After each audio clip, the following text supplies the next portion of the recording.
phase de convalescence de son organisation, l'optimisme du dirigeant représente un capital sans équivalent, qu'il s'agisse d'enthousiasme, de motivation ou d'énergie. Un capital de résilience à protéger, certes, mais aussi à faire fructifier. Face à la situation actuelle des organisations, qu'attendons-nous de celles et ceux qui dirigent? En fait, trois choses assez simples. En période d'incertitude post-crise, notre première attente concerne la fourniture régulière par nos dirigeants de preuves de sens, rappel de la direction à suivre, utilité des uns et des autres et raison d'être de tout cela. La deuxième attente est aussi celle des marques de réassurance. Celle-ci porte sur la confiance que le dirigeant met dans sa propre action et celle de ses troupes. La troisième attente, enfin, est celle d'un climat réellement adapté aux périodes de mutation et de réforme, climat que l'on pourrait qualifier de lucidité positive. Face à l'anxiété, le dirigeant doit en effet permettre à son équipe d'affronter activement les difficultés afin d'éviter que ne s'instaure un sentiment d'impuissance. Le dirigeant résilient doit donc faire réussir une collectivité humaine sonnée par la crise en maintenant son énergie au niveau optimal.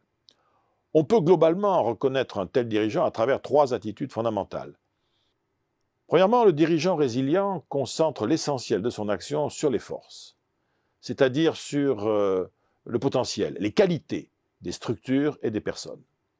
Pour un tel dirigeant, les hommes et les femmes qui l'entourent disposent de deux types de ressources d'action face au changement. Des points forts à cultiver et renforcer, et éventuellement des points d'effort sur lesquels existe une marge de manœuvre et où il est possible de s'améliorer et de progresser. Deuxièmement, le dirigeant résilient sait privilégier les solutions efficaces, même partielles et temporaires. Il y a un risque à se nourrir avec excès de l'analyse méticuleuse des causes des échecs et des raisons de la défaite. Le dirigeant résilient voit les choses différemment. Savoir pourquoi on en est arrivé là, surtout en cas de difficulté majeure, est certes intéressant, mais la recherche des causes, surtout dans le cadre de situations complexes, constitue souvent une perte de temps.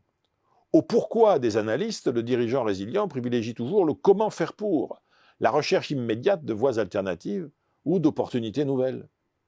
Troisièmement, le dirigeant résilient traque les petites victoires et capitalise sur elles. Le dirigeant résilient ne perd jamais une occasion de célébrer avec ses troupes une victoire d'étape, même modeste. Un match remporté, un obstacle franchi avec brio, un effort qui a payé, une avancée technique ou un nouveau contrat. Quel plus bel acte managérial que de prendre celles et ceux que l'on conduit en flagrant délit de réussite. S'il est naturel d'anticiper et de redouter les revers, les dirigeants les plus résilients savent que l'échec fait partie de la vie des organisations. Il n'est qu'un ingrédient du succès, comme les autres, peut-être un peu plus amer, et encore. Face au revers de fortune et à l'échec, les résilients savent ce qu'ils feront si les choses tournent mal.